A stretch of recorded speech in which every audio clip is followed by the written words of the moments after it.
Welcome, creeps and creepettes, to the Cryptique podcast. My name's Kenny. I'm here with my co-host Godden, and together we're here to watch and review every horrific, often hilarious, episode of the legendary HBO anthology series, Tales from the Crypt. You know, I do what I can to liven it up sometimes, God. And sometimes saying the same thing over and over again in the beginning intro can get old, so I like to mix it up sometimes. Hopefully I didn't scare you with my voices over there. It sounded great, you know what I mean? I knew it was good. So. Okay. So today, boils and ghouls, we're here to talk about Season 2, Episode 7, The Sacrifice, which premiered May 15th, 1990. It comes to us from Shock Suspense Stories. So it's a shock suspense story. All right. It does have Michael Ironside. Michael Ironside is in this, who I know very fondly from one of my favorite movies, which is Starship Troopers. So, and it is weird though. He does have a late entrance into this episode. So he's not, I kept looking for him. Like, where is he?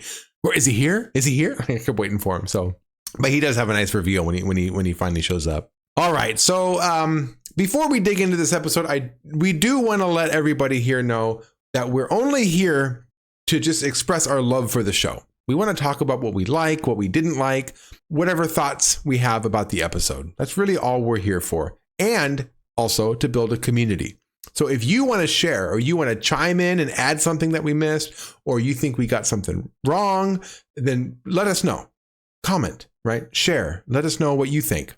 We're not experts. We may get things wrong. We probably will get things wrong. And if we do, feel free to reach out and correct us. So that's what we're here for. And before we dive into the episode, I do want to give everybody a spoiler warning. We are going to be going into great detail on these episodes.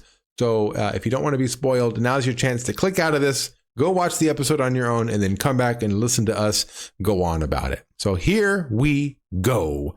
The plot, according to the ancient scrolls, bound in human flesh, inked in human blood, on the back of the DVD box set here, we have, it's the perfect plan, but for whom? A hotshot insurance executive plans to murder his lover's tycoon hubby. That's it. That's it. Very short summaries they have here. So I have my own. Right. I'm glad you make your own too. Yeah, I have my own, and here it is. Here's a better description, or at least a longer description. A sleazy life insurance salesman, Jim, convinces his new lover, Gloria, who's also the wife of his most recent client, to let him murder her husband to collect the payout and live their life together.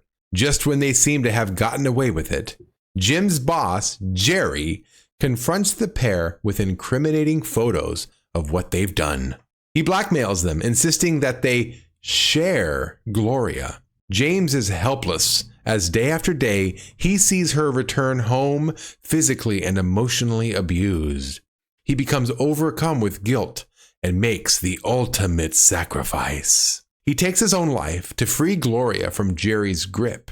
But was his sacrifice worth it? Dun, dun, dun. Oh boy. What are your general thoughts on this episode, Godden?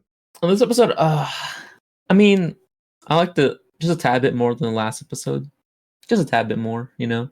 I think it's because it's not being carried by one person this time. It's like everyone is a good actor for this episode. They kind of deliver the characters that need to exist. So I enjoyed it just a tad bit for that. Yeah. Pacing is good. I had no issues with it. So I can't wait to dive deep, honestly. Yeah, a lot more, because the last episode we had the Miguel Ferrer character, who we both agreed kind of carried the whole episode. In this one here, there's three basically main characters, and I think they all kind of hold their own. So yeah, I think you're right in that there's more consistent acting all around. Even still, I didn't like this one. I did not like this episode much at all. It was just very, very bland and boring to me.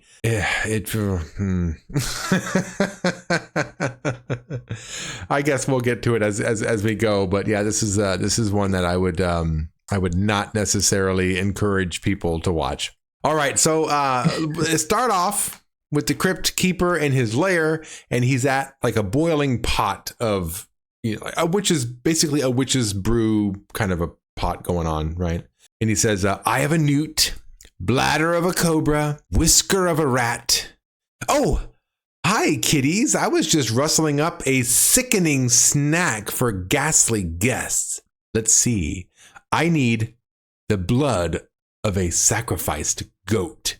And at this point, he looks over at the goat and he sees the goat they have has like a big swollen belly. So it's pregnant. It's a pregnant goat. And he goes, "Whoops, it's got to be a virgin goat. I guess you're off the hook, Nelly. Tonight's story is about a different kind of sacrifice, a sacrifice made for love." And that's our intro there. So I guess if the Crypt Keeper really does need a virgin goat, he's only got to wait a little bit until that little goat is born, right? And then he's ready to rock and roll. Yeah. I also like how much more adventures are going along with the Crypt Keeper, Now he's just like he's trying to make something. And I did like the beginning, like I have a newt, bladder of a cobra, and a whisker of a rat. Like that's a unique combination. I like that, Yeah. It's like I would not expect that at all from Crypt Keeper, so. Yeah, I like that too. We are kind of going on more and more adventures, but I like the way you put that too. That's a good point. We are doing a lot more with the Crypt Keeper. It is nice to see them, not just have him sit there and just basically tell the story. It's nice to have him, be doing something. We're always catching him in the middle of something. He's always up to something. That little rascal him. He's always up to something.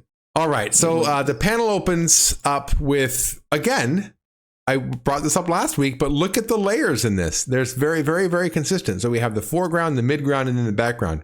So the foreground, we've got hands, right? Basically, we're looking over a very, very tall building. Okay. And you have hands in the foreground that look like they just pushed somebody. And then in the midground, you have somebody falling.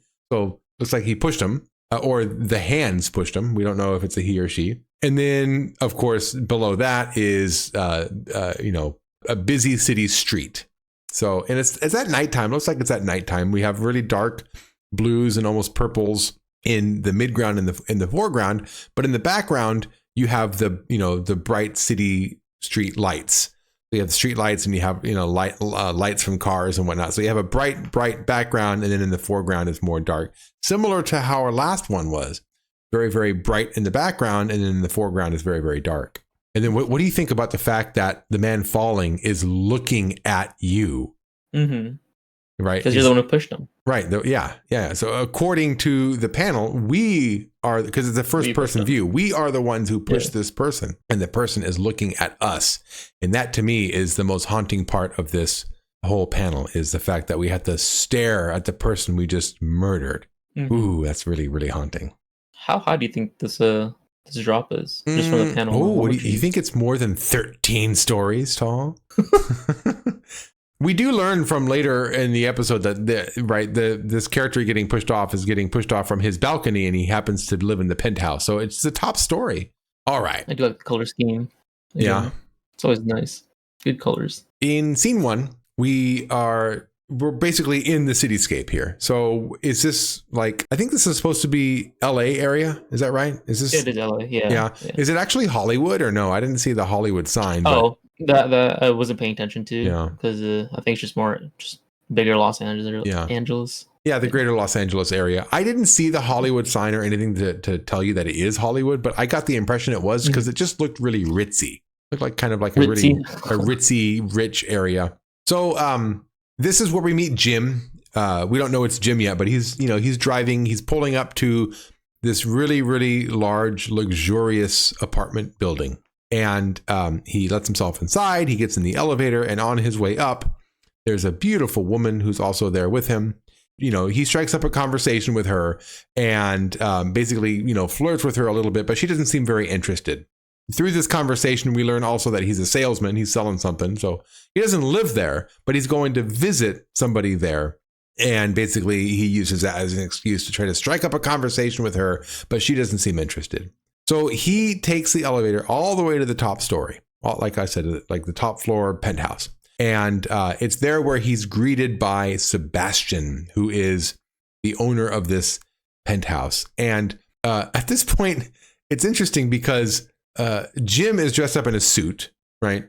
And then the person that he goes to meet in this penthouse is like, he's in like jeans and a t-shirt. Like he's not dressed for the part of being like a rich dude, but he's a rich dude. He owns this penthouse. And we even learned that he doesn't just own this penthouse. He bought the neighboring penthouse because he doesn't want any neighbors. So he just bought 2 penthouses so he can have a penthouse and then an empty house beside him. So he doesn't have to have a neighbor. So very, very wealthy dude, basically. And we also learn that the woman that was in the elevator with him turns out to be Sebastian's wife, and she comes into the scene as well. So at that point, he realizes, oh boy, I struck out with this girl. This is going to be awkward, and she kind of shows up again. Did you like Sebastian? Did you like his character? As a character, he was pretty funny. Yeah, as a character, yeah, he was a funny character. But as a person, no, he's kind of a douche. Not as a person. Just yeah, but yeah, he was done well. Very, very matter of fact. And it turns out that Sebastian was there to sell life insurance, and Sebastian basically strong arms him and tells him, you know, I'll buy insurance from you, but you're going to give me 30% of your kickback, basically your commission. And Jim's like, no way, you know, I'll give you 20%. And he goes, you know, basically, if you don't give me 30%, then I'll just get insurance from some other guy. So, you know, against Jim's will, he says, fine, you can have 30%. So yeah, he is kind of a sleazy dude, or at least very aggressive, like an aggressive negotiator, right? You don't, basically he says, you don't get to be living where I'm living by paying asking price for things. So this is a man who's used to getting what he wants. Also in this scene, we learn that Sebastian has like a whole, like, I don't want to call it a bird cage. It's not a bird cage. It's it's almost like what is a word for those things that have, like a terrarium of some sorts, but it's like full of birds in his in-house apartment. Yeah. And the birds, like, basically they just repeat. They make an effort to show that the birds are repeating whatever he's saying. So I thought that would, chamber. Spoiler alert, I thought that would come into play at some point in this episode, and it doesn't. I'll probably come back to this idea a few more times because I kept waiting for it to happen and it never did. But at this point, they're setting up the birds repeat after people. So I'm like, okay, this is probably going to come into play later. Anyway, we'll learn it doesn't, but I kept expecting it to.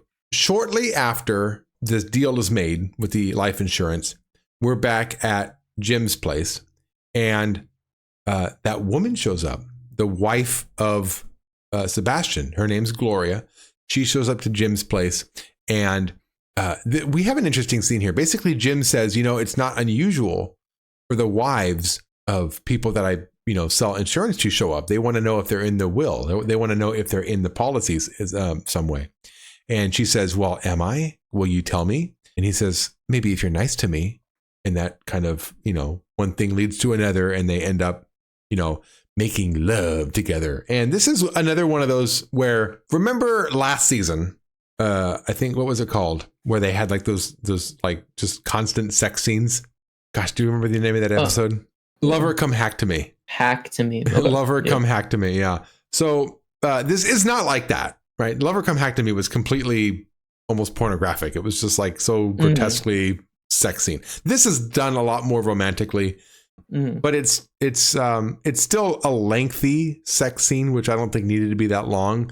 But so that already, like, it's so this far into the episode, I'm already like, oh my gosh, here we go with this again. Like, it's not something I'm interested in watching, or really.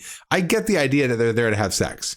You don't have to, you know, you don't have to make it all lovey-dovey and just really ham it up for screen time. I find that boring. And so I'm already kind of like, oh, here we go. So it's already going there, and I'm already kind of over it. After they're making love, they're talking, and Jim at this point kind of puts an idea out there that, hey, what if your husband, Sebastian, had like a accident, right? If he had an accident, you would get the money, and then he would be out of our lives, and we can stay together. And that's the start of this episode. And already in my head, I'm trying to think of a twist. So I'm thinking, okay, either he is planning on killing her husband, and then maybe he'll try to kill her too to get all the money? Like, is that kind of going on? But what also was crossing my mind is, is this a long con? Is she kind of manipulating or massaging the situation? So I had like my magnifying glass out and I was like ready to like dissect this episode, like trying to figure out what the twist was. Because I had seen this episode so long ago that I don't remember the twist. So I was actually kind of looking forward to seeing how it would unfold. So I was kind of along for the ride as far as what the twist would be. I didn't know what the twist was going to be, or I don't know what's going to be what. And I don't want to follow another red herring. And it was my first time watching it. I was just trying to see how it goes. I was trying to get more of a feel for it. Mm-hmm. Just kind of riding it along for the ride, kind of. Mm-hmm. All right. The next scene is back at the penthouse. And Jim returns to sign the papers with Sebastian to finalize the whole, insurance claim, or excuse me, insurance policy. And at this point, Jim gives Sebastian an envelope full of money, and he opens it up and kind of fans through all the money. That's only 30% of it, by the way. So this must be a very expensive policy. And I'm thinking Jim's pretty well off himself. He seems to be making okay money. Also, in this moment, I like that Sebastian says it's like finding money on the street. And I thought that was an interesting quote, because both times that Jim arrived, he parks out in front of the apartment complex, and you can see directly from Sebastian's balcony, you can see that driveway. You can see where he's arriving from. So he's watching him arrive from the street. So from the street, he brings up money. So it really is finding money on the street. Like that's how Sebastian sees this, character. It's just somebody from the streets. So I like that. I like that kind of, I like that turn of phrase.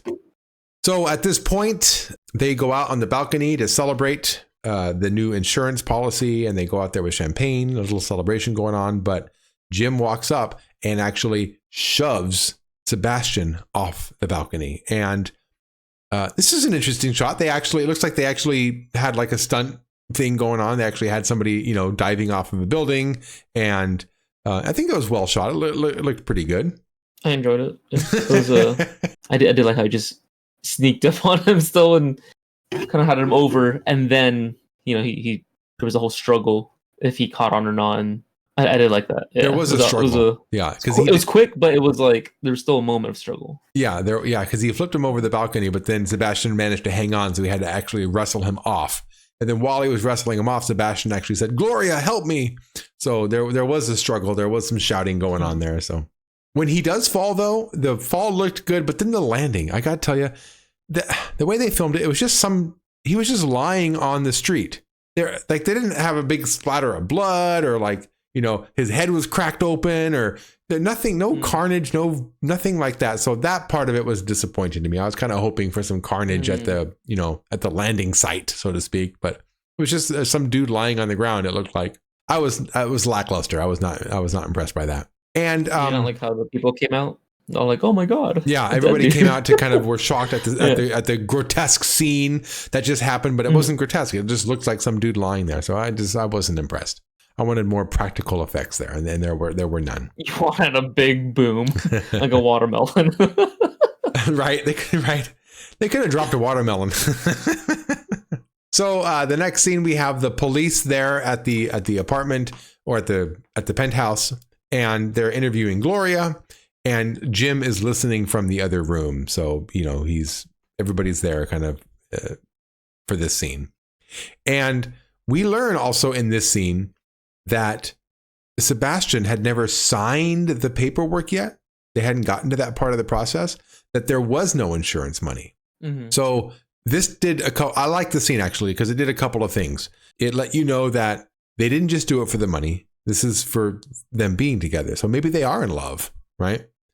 And it threw off the suspicion of them doing it for the money. So the police aren't really interested in her as a suspect because she had nothing to gain from it. So I like that for two parts, right? It cast off the suspicion, and it also indicated that maybe they did it more for love than for the money. So it was kind of a nice little moment there. So I like that little part of the plot right there. And the police at that point make their way out. And that's that. And Jim comes out from hiding. They basically start to plan what their next steps are going to be, and then they start to make love right there on the couch, but they're interrupted. They're interrupted by somebody at the door, and this is where Michael Ironside comes in, opens up the door, and it's Jerry. Jerry is the Michael Ironside character who's also Jim's boss. So he's not just a random character, he's actually Jim's boss. And Jerry in this moment confronts the couple with photographic evidence that they were in this together. And I guess the whole situation here was Jerry and Gloria used to be a thing, but now Gloria hates Jerry, but Jerry he wants to still be with Gloria. So much so that he lives in the penthouse apartment across the street, and he films their penthouse. Basically, he films where Gloria lives. Weird, right? Hey, it's just rich people things, we don't understand. We're not. I guess so. I guess you're right. I guess this is just a rich people thing. I don't know, but it's Jerry Jasper. He owns the insurance company. You know what I mean? Like, so this Jerry character happened to get photographic evidence of them, pushing Sebastian off the balcony. So he uses that information to blackmail the two. And he basically says, I won't say anything as long as we get to share Gloria.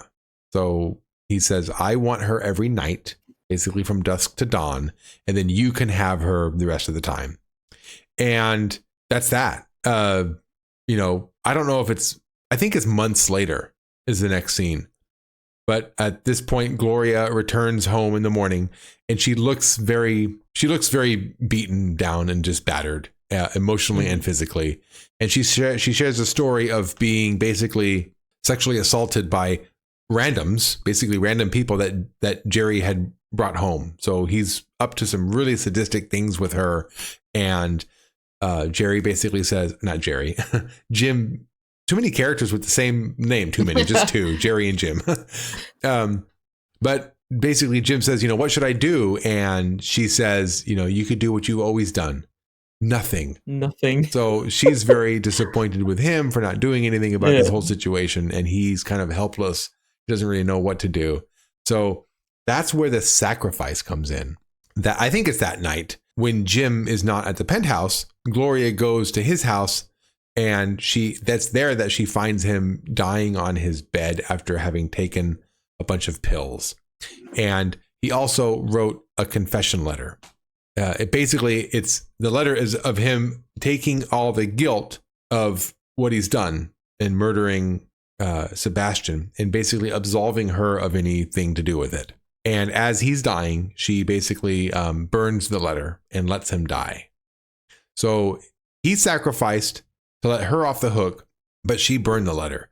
And at this point, I was like, okay, well, clearly she's up to something. She might have tried to manipulate the situation from the start.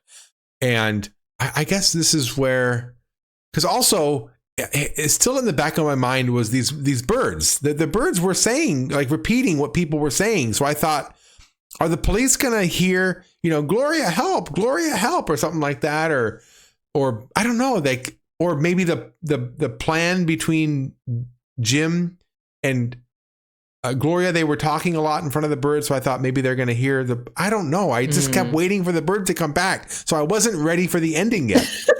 Because in the very next scene, after Gloria burns the letter, she goes back to the car with Jerry, and they're talking together very affectionately. Clearly she doesn't hate him, or there's no animosity between the two.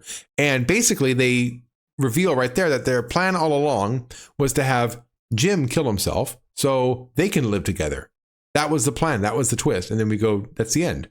And then for icing on the cake, in my brain, I'm trying to connect the dots with the birds at the same time. And the very last scene is of the birds repeating things that have been said. So I'm like, why are they even there? What's the point of this? There's nothing happened from that. So I was so mad at the ending of this episode. I didn't get the twist. I kept waiting. I was like, wait, we need like another minute in this episode to have that one last little twist, because Gloria never gets what's coming to her, and she deserved some sort of, she deserved something as well, right? She deserved a twist. So basically we have a sacrifice that's made for nothing because Gloria wanted him dead all along. Ugh. What do you think?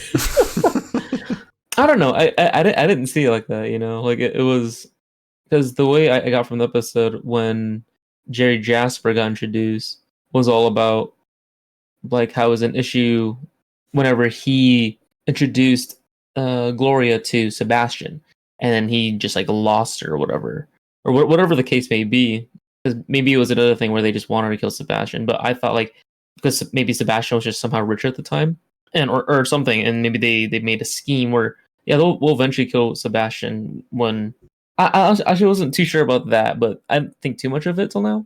But it's just like maybe they want to get rid of Sebastian initially for whatever the reason was. Like they want to get rid of him, and then they found Jim maybe because another employee he has. Like he doesn't really care about him. He can get another employee. It's his company.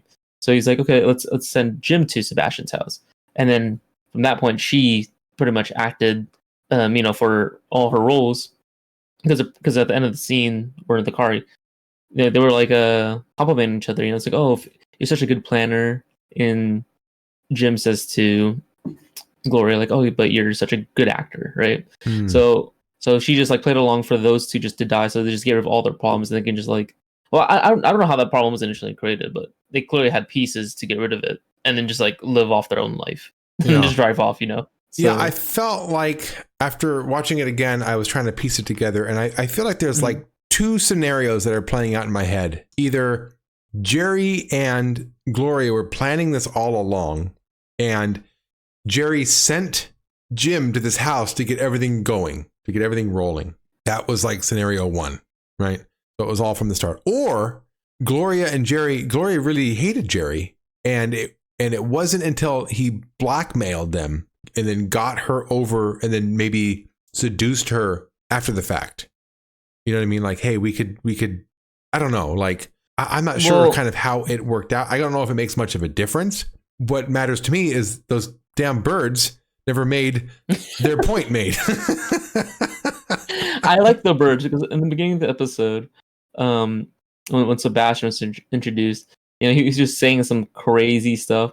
He's like, these two things in the world matter, or like two things in the city for LA is like money and pussy. And the birds are like, money and pussy. Money and pussy, and then it's just like it was an echo chamber. I felt like for Sebastian, so like he was just living his own world in a way. But I thought you always thought what the birds just makes you laugh. You're like, what were the birds saying? What were they hearing? What were they repeating? It's like Chekhov's gun in film or plays or books, right? If you show a gun in Act 1, it should be used by Act 3, right? If you set something up, it should be used later. And this was an example of basically not doing that. Just not only showing the bird. I think they showed the birds 3 times. I think there were 3 different scenes with the birds, including that very, very last piece that just, I just didn't get it. I didn't get it. It was unfulfilling to watch, quite frankly. It just, I know it's a little thing, but everybody has their little thing. So my little thing turned into a big thing. So anyway, that brings us, after this episode, to the Crypt Keeper's outro. And he's wrapping a noose around his head, right? Around his neck. And he says, "Excuse me, kitties, be with you in a moment." And he pushes a stool out from under him and basically hangs himself. And he's kind of hanging there going back and forth. And he says, "So this is suicide. Somehow I thought it'd have much more punch. Oh, well. At least Jim's big finish had a bright side. I hate to see a guy throw his life away without some dame getting a laugh out of it. So remember, if your ladies' evenings are all booked up, do what I do." And at this point, he uses scissors to cut the rope above his head, and he drops down and he says, "Dropper." I don't think I had you know what? I'm trying to think of what would be my shriek of the week. That might be. Do you have a shriek of the week in this one? Anything that stands out to you? Yeah, I mean, I just like the birds. Like I said in the beginning when he said money and pussy, I thought it was really funny that it would just repeat anything he said, and they chose that one of the lines. Yeah, the birds as characters I would like to have as my shriek of the week, but I got to tell you, they were there for nothing. It kind of. They weren't harmed. Oh, that's Flopping. right. Oh, another thing that that bothered me about this episode is the very beginning, the Crypt Keeper's intro. I didn't mention this when we went over it to begin with, but when it first started, the way he was throwing things into like a cauldron, making some weird potion, it seemed like, I got some voodoo vibes. So I was expecting some sort of voodoo or something in the episode, and it was just very, very matter of fact, almost like a crime story. So it was a very, very basic, non-supernatural story, but it seemed to have like a supernatural intro to it from the Crypt Keeper. So that was kind of a little misaligned as well. So altogether, I feel like it was a clunky episode. You know what it feels like to me?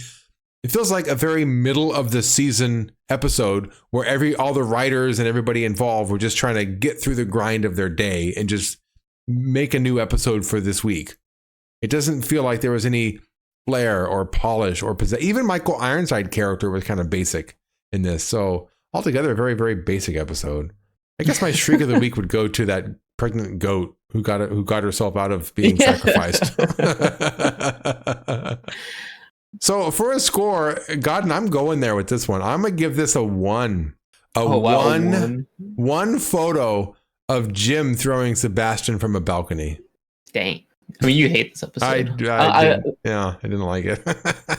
What was the closest score you had to a 1? Or is this the first one? I think I gave a 1.5 to Lover Come Hack to Me. And I gotta tell you, I think I'd rather sit through that episode again.